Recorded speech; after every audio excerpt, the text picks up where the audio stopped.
কি হয়েছে মামুনি? কিছু হয়েছে? কিচ্ছু হয়নি বাবা, সব ঠিক আছে। তুমি তুমি টেনশন করো না, তুমি ভালো করে রেস্ট নাও। আর হ্যাঁ, এখন কিন্তু কোনোভাবে হাঁটা চলার চেষ্টা করবে না। আর এখানে আসারও দরকার নেই, আগে প্লাস্টারটা কাটুক, আমি একটু গুছিয়ে নিই বাবা। আমি যাবো তোমার কাছে, তোমাকে এই অবস্থায় আসতে হবে না। আরে বোকা মেয়ে, আবার আবার কাঁদছিস কেন তুই? দেখেছো আমার মেয়েটা এখন আবার কাঁদছে, আজকে বছরের প্রথম দিন। আরে শোন, এইসব কথা তোমাকে একদম ভাবতে হবে না বেটা, একদম না। বাহ, অত নাটক করে দিব্যি আবার আমে দুধে মিশে যাচ্ছে। আবার সব ভালো ভালো জিনিস মেয়ে পাবে, আর আমাদের ভাগ্যে সব ঝর্তি ভর্তি জিনিসগুলো জুটবে। না বাবা, আমি আমি আমি আর কাঁদছি না, আমি আর কাঁদবো না। তুমি তুমি সাবধানে থেকো, ঠিক আছে? আমি রাখি। আচ্ছা ঠিক আছে মামুনি, কিন্তু তুই এত রাতে এখন কোথায় বেরোচ্ছিস? এই অবস্থায় কিন্তু তোর বেরোনো একদম উচিত নয়। দেখ মামুনি, আমার যতদূর মনে হচ্ছে তোর শাশুড়ি মা কিন্তু এগুলো একেবারেই পছন্দ করছেন। ওনাকে রাগিয়ে কিন্তু তুমি কোনো কাজ করবে না মামুনি। না বাবা, আমি আমি সব তোমাকে পরে বলবো। হ্যালো হ্যালো মামুনি, হ্যালো। মা, মা আমাকে এখন বেরোতেই হবে। প্রীতম না, হ্যাঁ বলো। বলছি তুমি আমাকে একটু দুর্জয় নার্সিং হোমে নিয়ে যেতে পারবে? হ্যাঁ আমি তো কেন আমি তো বুঝতে পারছি না, তুই এত রাতে নার্সিং হোমে কেন যেতে যাবি? রানী এখন জয়ের নার্সিং হোমে যাবে? আবার কোনো নতুন কেস হলো নাকি? তুমি তো দেখছি আমার মাথাটা খারাপ করে রেখে দেবে। এতক্ষণ না খেয়ে দিয়েছিলে, তারপর অত দূর যাবে, তারপর রিতমকে টানছো। রিতম গিয়ে কি করবে? কোন একটা যদি বিপদ হয় রিতম সামলাতে পারবে? হ্যাঁ, ছোট মা তো ঠিক কথাই বলছেন রানী। এত রাত হয়ে গেছে, এখন তুমি নার্সিং হোমে যাবে মানে? মা, মা প্লিজ আমাকে একবার দুর্জয়ের কাছে যেতে দাও। আমি আমি তোমার পায়ে পড়ি। ঝুঁকছো কেন? এত বাড়াবাড়ি করছে কেন? কোনো সিরিয়াস গন্ডগোল আছে নাকি? কিন্তু সেরকম হলে তো আনিশা আমায় জানাতো। আরে রানী, আমরা সবাই বুঝতে পারছি যে জয়ের জন্য তোমার মন খারাপ হচ্ছে, কিন্তু আমি তোমায় বুঝিয়ে বললাম রানী, ওর একটা এমার্জেন্সি পড়ে গেছে, তাই জন্য ও নার্সিংহোমে খুব ব্যস্ত। এর মধ্যে তুমি যদি ওখানে কান্নাকাটি করতে করতে পৌঁছো, ওর কনসেন্ট্রেশন ব্রেক হবে না, ডিস্ট্র্যাক্টেড হবে না বলো? এইভাবে কান্নাকাটি করে এখন ছেলে মানুষই করো না রানী। আজ বাদে কাল তুমিও তো ডক্টর হবে, তোমাদের কাজে কি এমার্জেন্সি কখন পড়ে যায় সেটা তুমি বুঝবে না? হ্যাঁ, এখন কান্নাকাটি করতে করতে নার্সিং হোমে গিয়ে পৌঁছবে? প্লিজ মা, মা আমাকে একবার যেতে দাও। আমি আমি ফিরে এসে তোমাদের সবাইকে সবটা বলবো। আরে রানী, তখন থেকে বলে যাচ্ছিস যেতে দাও যেতে দাও। আরে কেন যেতে চাইছিস সেটা তো আমাদেরকে একটু বুঝিয়ে বলবি রে বাবা, মানে আশ্চর্য। আমার মাথাটা কিন্তু এবার গরম হয়ে যাচ্ছে। আমি আর এই মেয়েকে সামলাতে পারছি না। তুমি দাঁড়াও, আমি দিদিকে ডেকে আনি, তারপর দেখা যাবে। মা প্লিজ, মা মা আমাকে একবার যেতে দাও। মা, তুই যাকে ডাকার ডেকো, এখন না বেরোলে অনেক দেরি হয়ে যাবে। মা প্লিজ, মা প্লিজ। কি হলো মামুনির? অস্থির হচ্ছে কেন এটা? ধৈর্যের সাথে কোনো সমস্যা? এই মেয়েকে আমার সামলানো খুব দায় হয়ে পড়ছে। ওর বাবা ফোন করেছিল না? ফোন করেছিল তো? আমি দাদা দিদির সাথে কথা বলে ওর বাবার সাথে কথা বলবো, সেটা বলবো। বাবা কি হয়েছে? বাবা, আপনার কি রানীর সঙ্গে কথা হলো? কিছু বুঝতে পারছি না বড় বৌমা, এত রাতে রানী নার্সিং হোমে যাওয়ার জন্য কান্নাকাটি করছে। আপনি আমাকে ফোনটা দিন, আমি দেখছি। হ্যালো হ্যালো দেবু, আমি আমি বলছি, আমার কথা শুন। এর মধ্যে রানীকে ফোন করে ওর সাথে কথা বলে আবার ওকে নিয়ে টেনশন করাও শুরু হয়ে গেল। ওকে ওর মতো থাকতে দাও না। আর যদি এতই ফোন করার দরকার ছিল কাল সকালে করতে পারতে, এই রাতের বেলায় করতে হবে। তাছাড়া বাড়ির মেয়ে হিসেবে ফোন করা তো ওরই উচিত ছিল। আচ্ছা একটা বাড়ি, ওর কাছে এইসব সেন্টিমেন্টের কোনো দাম আছে না। তোমরাই যে কেন ওকে বারবার ফোন করে বিরক্ত করো বুঝি। সত্য সব।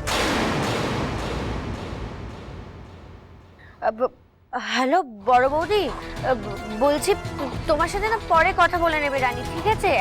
এখন রাখছি। হ্যাঁ,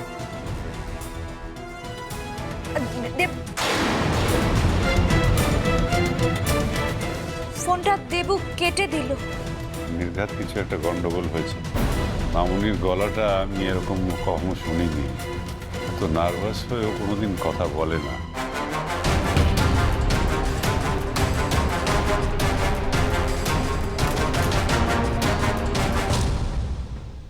আমি তোমাকে এই অবস্থায় এত রাত্রে চালাতে পারবো না।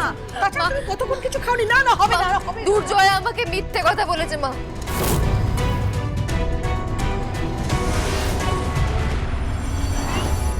ও নার্সিং হোমে নেই, ও কোনো রোগী দেখছে না। ও অনিশাদির সঙ্গে নিউ ইয়ার সেলিব্রেট করছে।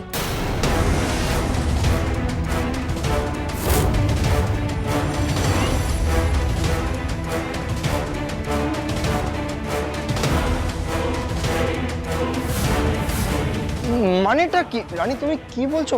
ভাই অনিশার সাথে আছে?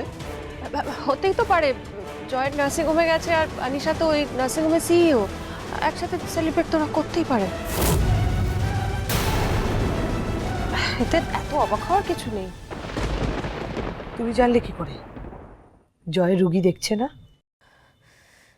সেটা এখন সবার সামনে আমি বলতে পারবো না মা।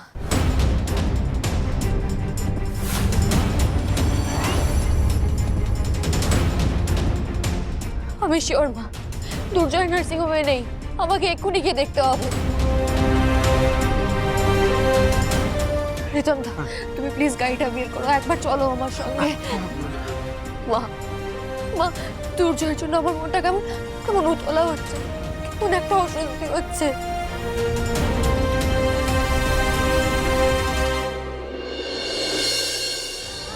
মা, আমার স্বামীর জন্য খুব চিন্তা হচ্ছে মা। কেন জানি মনে হচ্ছে যে দুর্জয় ঠিক অবস্থায় নেই। মা, মায়ের পরে গেলে হয়তো দেরি হয়ে যাবে।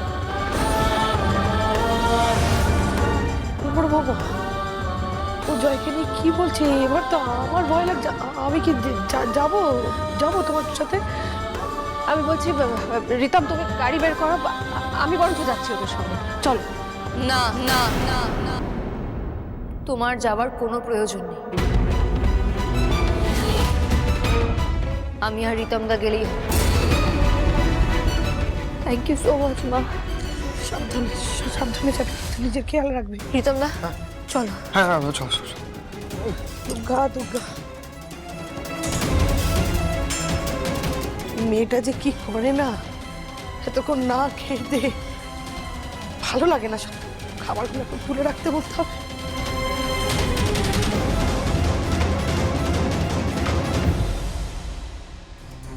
আনিশাকে তো এক্ষুনি ফোন করতে হবে তাহলে। রানী যে ওখানে যাচ্ছে সেটা জানাতে হবে তো। দেখে দেখে কি হলো, দেখে তোকে বললাম আমি, কিছুতেই আমার কথা শুনলি না। দেখিস, সাবধানে সাবধানে ওঠ। দেখে দেখে দেখে সেই ব্যথা পেলি, বারণ করলে কথা শুনবে না, কিচ্ছু বলার নেই আমার। দেখি বস বস এখানে, সাবধানে সাবধানে সাবধানে, কেয়ারফুল কেয়ারফুল। কই দেখি, ঠিক লেগে গেল। ঠিক আছে, আমরা কোথাও যাব না, নো লং ড্রাইভ, নাথিং। আমরা এখানেই থাকবো, তুই এখানে রিল্যাক্স করবি। ভোরবেলা তোকে বাড়ি গিয়ে আমি পৌঁছে দিয়ে আসবো, ওকে? আমার বাড়ি যেতে অনিশা, আমার বাড়ি যেতে। তুই কি করে বাড়ি যাবি জয়? তুই তো বাড়ি যেতে পারবি না, তোর সেই অবস্থাই নেই। তুই চুপ করে বস, এখানে বসে রিল্যাক্স কর। আমি আছি। এত তাড়াতাড়ি চলে গেলে হবে? যে ওষুধটা তোকে দিয়েছি সেটার এফেক্ট তো হোল নাইট থাকবে। তারপর কাল সকালবেলা তোকে নিয়ে তোর বাড়িতে পৌঁছাবো, আর সবার সামনে বলবো আমি আর তুই রাত্রেবেলা একসঙ্গে ছিলাম, সেলিব্রেটও করেছি। তখন আমি দেখতে চাই রানীর মুখটা কেমন হয়। আমার ফোনটা তো আমি বন্ধ করেই রেখেছি, জয়ের ফোনটাও বন্ধ। আমি আর জয় যে আমার বাংলো বাড়িতে আছি সেটাও কেউ জানতে পারবে না।